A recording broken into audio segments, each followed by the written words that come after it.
कार्तिक मास संकष्टी गणेश चतुर्थी व्रत कथा। कार्तिक कृष्ण गणेश चतुर्थी व्रत कथा। दैत्यराज वृतासुर की कथा। नमस्कार भाइयों बहनों, जय मां गायत्री। आप सभी का मेरे YouTube चैनल शुभकर्मा ही अष्टों में स्वागत है। आज इस वीडियो में सुनते हैं कार्तिक मास संकष्टी गणेश चतुर्थी व्रत कथा। पार्वती जी कहती हैं कि हे भाग्यशाली लंबोदर, भाषणकर्ताओं में श्रेष्ठ कार्तिक कृष्ण चतुर्थी को किस नाम वाले गणेश जी की पूजा किस भांति करनी चाहिए। भगवान श्री कृष्ण ने कहा कि अपनी माता की बात सुनकर गणेश जी ने कहा कि कार्तिक कृष्ण चतुर्थी का नाम संकटा चतुर्थी है। उस दिन पिंग नामक गणेश जी का पूजन करना चाहिए। पूजन उपरोक्त रीति से करना चाहिए। भोजन एक बार ही करना चाहिए।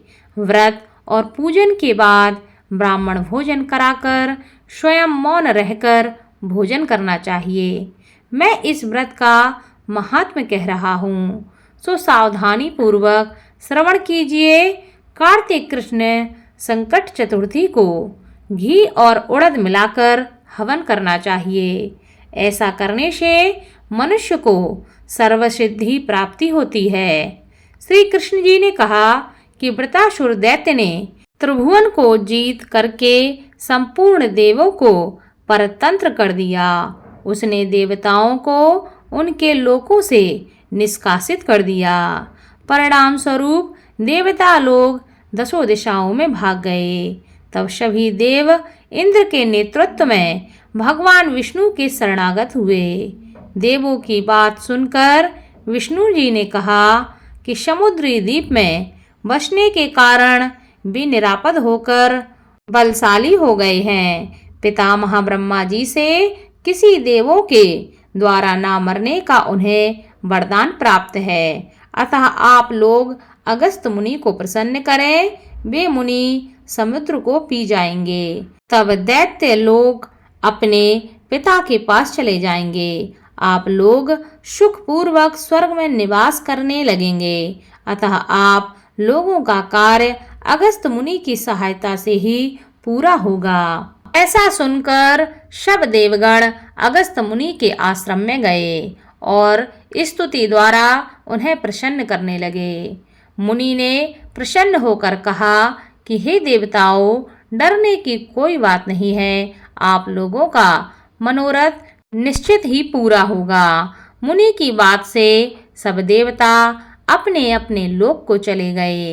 इधर मुनि को चिंता हुई कि 1,00,000 योजन इस विशाल समुद्र को मैं कैसे पान कर सकता हूँ। तब गणेश जी का स्मरण करके संकट चतुर्थी के उत्तम व्रत को विधि पूर्वक संपन्न किया।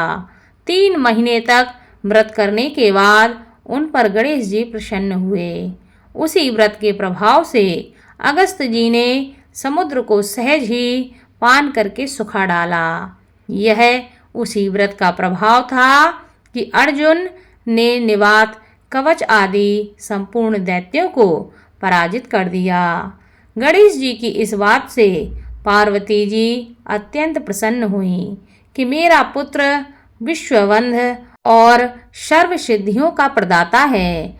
कृष्ण जी कहते हैं कि हे महाराज युधिष्ठिर, आप भी चतुर्थी का व्रत कीजिए। इसके करने से आप शीघ्र ही सब शत्रुओं को जीतकर अपना राज्य प्राप्त कर पाएंगे। भगवान श्री कृष्ण के आदेशानुसार युधिष्ठिर ने गणेश जी का यह व्रत प्रारंभ कर दिया। व्रत के प्रभाव से उन्होंने शत्रुओं को जीतकर अखंड राज्य प्राप्त कर लिया।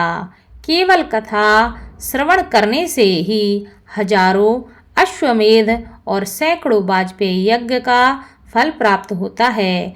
साथ ही पुत्र पौत्र आदि की भी वृद्धि होती है। बोलो भगवान गणेश की जय।